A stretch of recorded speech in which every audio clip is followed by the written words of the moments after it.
If you're watching this, I need you to know I didn't make this up. I'm not crazy.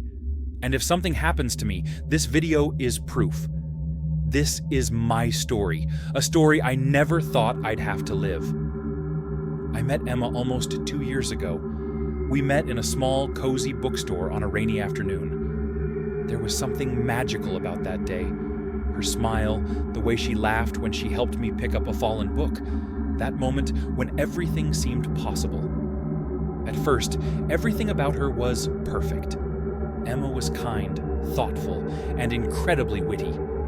But there was always one subject she never wanted to discuss: her past. Whenever I casually asked about her childhood, her school days, or even her college life, she would change the subject with a quick laugh or a vague answer. I assumed it was just because she had painful memories or private secrets. I respected her boundaries until I started noticing oddities. A few weeks ago, while we were cleaning out her apartment, I found her old tablet hidden under a box in the closet. It wasn't password protected, so I powered it on out of curiosity. Immediately, something in the screen caught my eye. A chat window with the name Danny, already open. A conversation that I had never seen before. I felt a knot in my stomach. I couldn't resist. I scrolled through the old messages. They were detailed conversations, full of inside jokes, memories of travels, and long, passionate exchanges that seemed far too intimate for someone who claimed she had no serious relationships before us. There were photos attached too. Snapshots from vacations, silly selfies at a beach, even a picture of her laughing over dinner with someone who wasn't me. The dates on these messages were staggeringly close to when we first met. I felt both confused and betrayed, and I didn't know how to confront her. I decided not to address it immediately.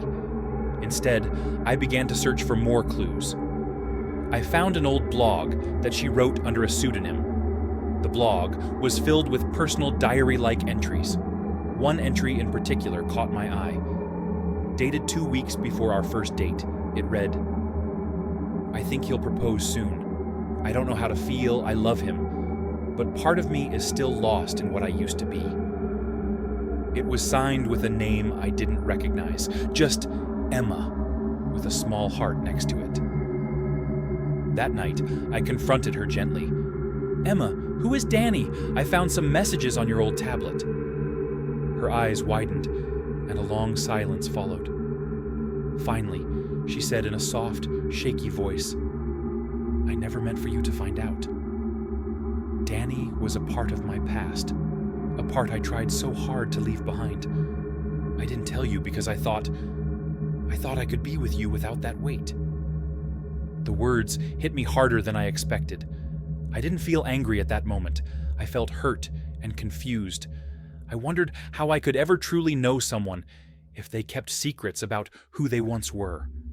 Over the next few days, the conversation repeated itself. She apologized, trying to explain that her previous relationship with Danny was a painful, complicated time in her life that she had since moved on from. But every time she spoke of it, I could see the pain in her eyes, the guilt, and I couldn't help but wonder if she ever truly let it go. I couldn't let it go either.